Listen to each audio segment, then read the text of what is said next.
इस्लाम में वसीयत और विरासत का कानून। क्या पूरी संपत्ति एक ही बेटे के नाम की जा सकती है? अस्सलामु अलैकुम व रहमतुल्लाहि व बरकातुहू। दोस्तों, आज का विषय हर मुसलमान परिवार के लिए बेहद महत्वपूर्ण है। अफसोस की बात है कि आज सबसे ज़्यादा पारिवारिक झगड़े ज़मीन, मकान, दुकान और विरासत को लेकर होते हैं। कई भाई वर्षों तक एक दूसरे से बात नहीं करते। कई बहनों को उनका हक नहीं मिलता। कई माता पिता यह समझते हैं कि वे अपनी पूरी संपत्ति जिस बच्चे को चाहें दे सकते हैं। लेकिन सवाल यह है, क्या इस्लाम इसकी इजाज़त देता है? क्या कोई व्यक्ति अपनी पूरी संपत्ति केवल एक बेटे के नाम कर सकता है? क्या बेटियों का विरासत में हिस्सा है? क्या वसीयत और विरासत एक ही चीज़ है? आज हम इन सभी सवालों के जवाब कुरान, हदीस और भारतीय कानून के सामान्य सिद्धांतों के आधार पर समझेंगे। वसीयत और विरासत में क्या अंतर है? सबसे पहले यह समझना ज़रूरी है कि वसीयत और विरासत एक ही चीज़ नहीं है।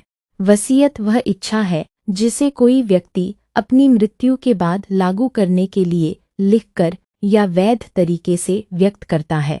विरासत वह संपत्ति है जो किसी व्यक्ति की मृत्यु के बाद उसके कानूनी वारिसों में निर्धारित नियमों के अनुसार बांटी जाती है। यानी वसीयत व्यक्ति की इच्छा है, जबकि विरासत वारिसों का अधिकार है। इस्लाम ने विरासत का इतना महत्व क्यों दिया? इस्लाम इंसाफ का धर्म है, इसलिए विरासत के हिस्सों को लोगों की इच्छा पर नहीं छोड़ा गया, बल्कि कुरान में वारिसों के अधिकारों का स्पष्ट उल्लेख किया गया ताकि किसी के साथ अन्याय न हो। इस्लाम का उद्देश्य यह है कि परिवार का हर पात्र सदस्य अपना वैध अधिकार प्राप्त करे। क्या पूरी संपत्ति किसी एक बेटे के नाम की जा सकती है? यह प्रश्न अक्सर पूछा जाता है। यदि मृत्यु के बाद विरासत का मामला है और शरीयत के अनुसार कई वारिस मौजूद हैं, तो सामान्य रूप से उनके अधिकारों को नज़रअंदाज करके पूरी संपत्ति केवल एक वारिस को देना इस्लामी सिद्धांतों के अनुरूप नहीं माना जाता।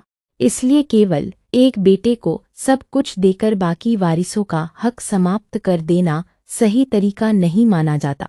क्या बेटियों का भी विरासत में अधिकार है? जी हाँ, इस्लाम ने उस समय बेटियों को भी विरासत का अधिकार दिया जब दुनिया के कई समाजों में उन्हें संपत्ति से वंचित रखा जाता था। आज भी कई परिवार सामाजिक दबाव या परंपरा के कारण बेटियों से उनका हिस्सा छोड़ने को कहते हैं। यह गंभीर अन्याय हो सकता है। यदि कोई बेटी अपनी खुशी और बिना किसी दबाव के अपना अधिकार छोड़ती है, तो वह अलग बात है, लेकिन जबरदस्ती या दबाव डालना उचित नहीं है। क्या माता पिता भी वारिस होते हैं? हाँ, यदि वे जीवित हों तो परिस्थितियों के अनुसार उनका भी विरासत में अधिकार हो सकता है। इसी प्रकार पति, पत्नी और बच्चे भी अलग अलग परिस्थितियों में वारिस हो सकते हैं। हर मामले में हिस्से एक जैसे नहीं होते, क्योंकि यह इस बात पर निर्भर करता है कि मृतक के पीछे कौन कौन से वारिस मौजूद हैं। वसीयत की सीमा। हदीस से यह सिद्धांत मिलता है कि व्यक्ति सामान्यतः अपनी संपत्ति के 1/3 1/3 तक गैर वारिसों के पक्ष में वसीयत कर सकता है, बशर्ते उससे वारिसों के अधिकारों का अनुचित हनन न हो। इसीलिए वसीयत बनाते समय जल्दबाजी नहीं करनी चाहिए और सही सलाह लेना आवश्यक है। मृत्यु के बाद सबसे पहले क्या किया जाता है?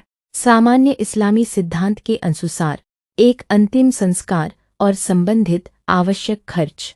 2 मृतक के वैध कर्जों का भुगतान। 3 यदि वैध वसीयत हो तो उसके अनुसार लागू नियमों के भीतर कार्यवाही।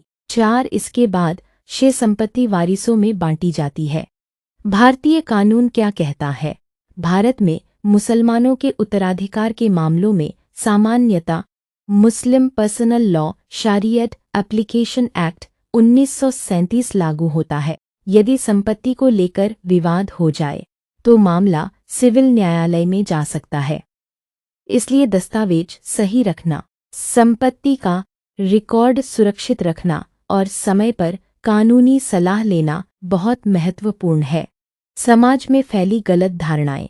बेटी को कुछ नहीं मिलेगा, यह सही नहीं है। बड़ा बेटा ही सबका मालिक बन जाता है, यह भी हर मामले में सही नहीं है। मौखिक रूप से जो कह दिया वही अंतिम कानून है। हर स्थिति में ऐसा नहीं होता। वसीयत और विरासत एक ही चीज़ है, दोनों अलग अलग अवधारणाएं हैं। परिवारों के लिए संदेश। यदि आप चाहते हैं कि आपके जाने के बाद परिवार में विवाद न हो, तो संपत्ति के दस्तावेज व्यवस्थित रखें। कर्ज और देनदारियों का स्पष्ट रिकॉर्ड रखें। कर्ज और देनदारियों का स्पष्ट रिकॉर्ड रखें। वसीयत बनानी हो तो कानूनी और धार्मिक दोनों दृष्टि से उचित सलाह लें। बेटा और बेटी दोनों के अधिकारों का सम्मान करें। परिवार में पारदर्शिता रखें। समापन। दोस्तों, इस्लाम का संदेश इंसाफ, अमानतदारी और रिश्तों की हिफाजत है। विरासत केवल धन का मामला नहीं है, बल्कि अल्लाह की ओर से तय किए गए अधिकारों का सम्मान करने का मामला भी है। यदि हम सही जानकारी रखें और न्यायपूर्ण व्यवहार करें, तो विरासत के कारण होने वाले अधिकांश पारिवारिक विवादों से बचा जा सकता है। अगर आपको यह वीडियो लाभदायक लगा हो, तो इसे अपने परिवार और दोस्तों के साथ साझा करें ताकि अधिक से अधिक लोगों तक सही जानकारी पहुंच सके।